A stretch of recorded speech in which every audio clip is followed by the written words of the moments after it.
കൂട്ടുകാരെ, അപ്പം ഇത് നമ്മുടെ സ്വന്തം കുമ്പളത്തിൽ കിളിച്ച് നമ്മുടെ സ്വന്തം കുമ്പളങ്ങയാണ്. അപ്പം നമ്മുടെ ഈ സ്വന്തം കുമ്പളങ്ങ ഉപയോഗിച്ച് ഞാൻ ഇന്നൊരു വെറൈറ്റി കുമ്പളങ്ങ തോരനാണ് ഉണ്ടാക്കാൻ പോകുന്നത്.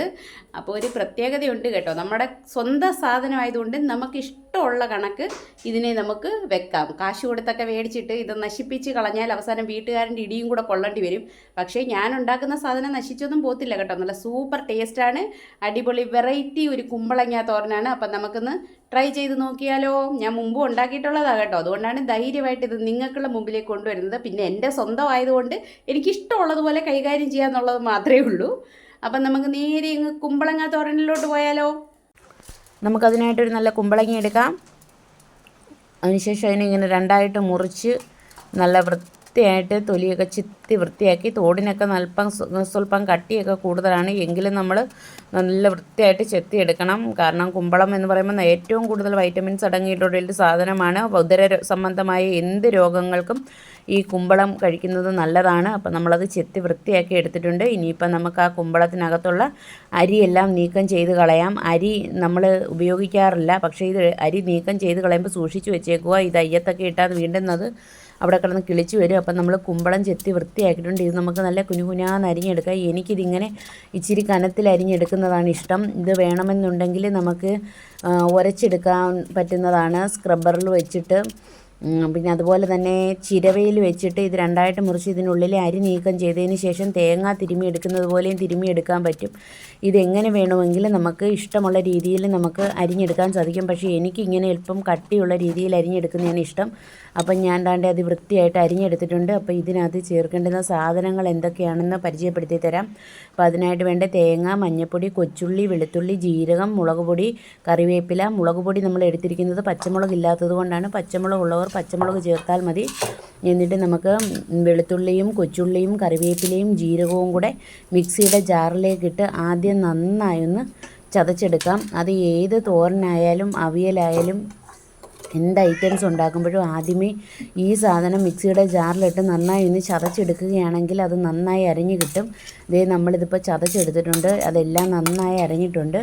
നമുക്കിപ്പം അതിലേക്ക് ബാക്കി വെച്ചിരിക്കുന്ന തേങ്ങാപ്പീരയും മുളക് പൊടിയും കൂടെ ചേർത്ത് കൊടുക്കാം. അപ്പം മുളക് പൊടിയുടെ ആവശ്യമില്ലായിരുന്നു, പക്ഷേ നമുക്ക് പച്ചമുളക് ഇല്ലാത്തത് കൊണ്ടാണ് ഞാൻ ഈ മുളക് പൊടി ആഡ് ചെയ്ത് കൊടുത്തത്. അത് നമുക്ക് നന്നായി ഒന്ന് ക്രഷ് ചെയ്തെടുക്കാം.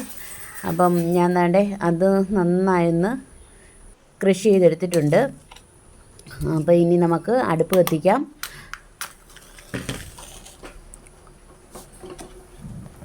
അടുപ്പിലേക്ക് ചീനിച്ചട്ടി എടുത്ത് വെക്കാം. ചീനിച്ചട്ടി ചൂടായി വരുമ്പോൾ നമുക്ക് ചീനിച്ചട്ടിയിലേക്ക് എണ്ണ ഒഴിച്ച് കൊടുക്കാം. അപ്പോൾ ചീനിച്ചട്ടി നന്നായി ചൂടായിട്ടുണ്ട്, നമുക്ക് എണ്ണ ഒഴിച്ച് കൊടുക്കാം. അതിനുശേഷം അതിലേക്ക് കുറച്ച് ലിറ്റിൽ കടുകുമണീസ് ഇട്ട് കൊടുക്കാം.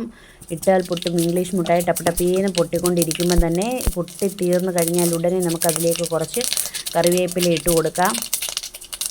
വേണമെന്നുണ്ടെങ്കിൽ വറ്റൽ മുളകും പിന്നെ കൊച്ചുള്ളിയും ആഡ് ചെയ്ത് കൊടുക്കാം. ഞാനതൊന്നും ഇടുന്നില്ല. അത് കഴിഞ്ഞിട്ട് നമ്മൾ അരിഞ്ഞ് വെച്ചിരിക്കുന്ന കുമ്പളം അതിലേക്ക് തട്ടി കൊടുക്കാം. ചെറിയൊരു പൊട്ടലും ചീറ്റലും ഒക്കെ ഉണ്ടാകും, പക്ഷേ അതൊന്നും വെറുതെ ആക്കേണ്ട കാര്യമില്ല. അത് കഴിഞ്ഞ് നമ്മൾ അരച്ച് വെച്ചിരിക്കുന്ന അതിൻ്റെ ആ അരപ്പും കൂടെ നമുക്ക് ഇട്ട് കൊടുക്കാം. അത് കഴിഞ്ഞ് നന്നായി ഇതിനകത്ത് കുറച്ച് ഉപ്പും കൂടെ ചേർത്തതിന് ശേഷം നമുക്ക് നന്നായി ഇളക്കി വെക്കാം. ആ മിക്സിയുടെ ജാറ് കഴുകിയ ഒരു ലേശം കൈവെള്ളം മാത്രമാണ് നമ്മൾ ഇതിലേക്ക് ഒഴിക്കുന്നത്. അപ്പോൾ ഉപ്പും കൂടെ ചേർത്ത് നമുക്ക് നന്നായി ഇളക്കി വെക്കാം. അപ്പോൾ ഇത് ആദ്യം തന്നെ ഒന്ന് ഇളക്കി വെക്കും കേട്ടോ, കാരണം വെന്ത് കഴിഞ്ഞിട്ട് ഒരുപാട് ഇളക്കി കഴിഞ്ഞാൽ അതങ്ങ് കുഴഞ്ഞു പോകും. അതേസമയം നമ്മൾ ആദ്യമേ ഒന്ന് ഇളക്കി വെക്കുകയാണെന്നുണ്ടെങ്കിൽ നന്നായിട്ട് അതെല്ലായിടവും അരപ്പൊക്കെ പിടിച്ച് കിട്ടും. അപ്പോൾ എന്നിട്ട് നന്നായിട്ട് അതൊന്ന് ഒതുക്കി വെക്കുക. എന്നിട്ട് നമുക്ക് നല്ലൊരു മൂടി ഉപയോഗിച്ച് അതിനെ അടച്ചു വെക്കാം. കുറച്ച് സമയം കഴിഞ്ഞ് നമുക്കൊന്ന് തുറന്ന് നോക്കാം. അപ്പോൾ അത് ഏകദേശം നന്നായിട്ട് വെന്തിട്ടുണ്ട്. ഇത്രയേ ഉള്ളൂ. ഇനി ഇതിനകത്തൊന്നും ചെയ്യാനില്ല. അത് നന്നായിട്ട് വെന്ത് വെള്ളമൊക്കെ പറ്റിയിട്ടുണ്ട്. നല്ലൊരു തോരൻ്റെ മണമൊക്കെ വരുന്നുണ്ട്. അപ്പോൾ ഈ തോരൻ കൂട്ടി നമുക്ക് ചോറ് കഴിക്കാനും ചപ്പാത്തിക്കും എല്ലാം ഈ തോരൻ നല്ലതാണ്. ഈ കുമ്പളം എവിടെ കണ്ടാലും ആരും വെറുതെ കളയരുത്. ഒരുപാട് പാടൊന്നുമില്ല, വളരെ ഈസി റെസിപ്പിയാണ്. ഒരുപാട് സാധനങ്ങളും വേണ്ട, ഒരല്പം തേങ്ങയും കുമ്പളവും മാത്രം മതി. അപ്പോൾ ഇതെല്ലാവരും ട്രൈ ചെയ്യുമെന്ന് വിശ്വസിക്കുന്നു. Thank you. മറ്റൊരു വീഡിയോയിൽ വീണ്ടും